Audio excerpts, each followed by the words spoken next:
Мнозина мислят, че свободата се ражда под знамената. Не е вярно. Ражда се в тишината на една студена стая, където един човек решава, че животът му вече не му принадлежи. Раковски не ядеше и не спеше. Той гореше отвътре.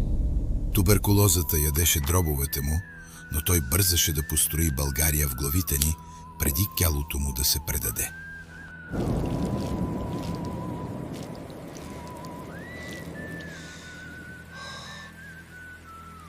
Хората са гладни, Георги. Псуват те. Казват, че си ги довел тук, за да гинат в калта. А Васил?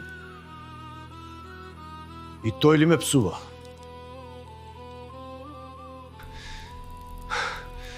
Васил е затворен в Зайчар. Сърбите ще го предадат. Георги, ти си фантазиор. Революцията е скъпо занимание, а ние имаме семейства. Не ни вкарвай в беля. Тогава Георги научи най-тежкия урок, че богатият българин се страхува повече за жълтиците си, отколкото за името си. Той ни остави този спомен за завет. Никога да не чакаме на чужда трапеза. Зимия, отивай да извадиш Васил. България има нужда от неговата дисциплина повече, отколкото от моето перо. В онзи момент те не бяха учител и ученик. Бяха двама обречени, които си разменяха тежестта на един цял народ. Той тръгна в тишина. Нямаше музика, нямаше фанфари. Но в главата му пищеше вятърът от опожарените села и плачът на майките, които нямаше какво да дадат на децата си, освен пепел. Студът влезе в костите им, но те не го чувстваха.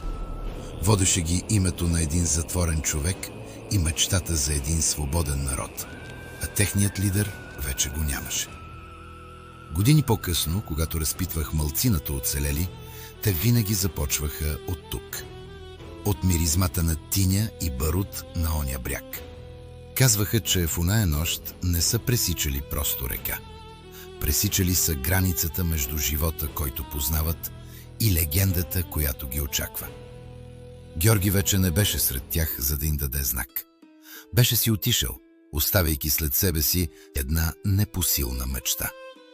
Но в онази нощ на Дунава, всеки от тези 60 души чувстваше неговата желязна ръка на рамото си.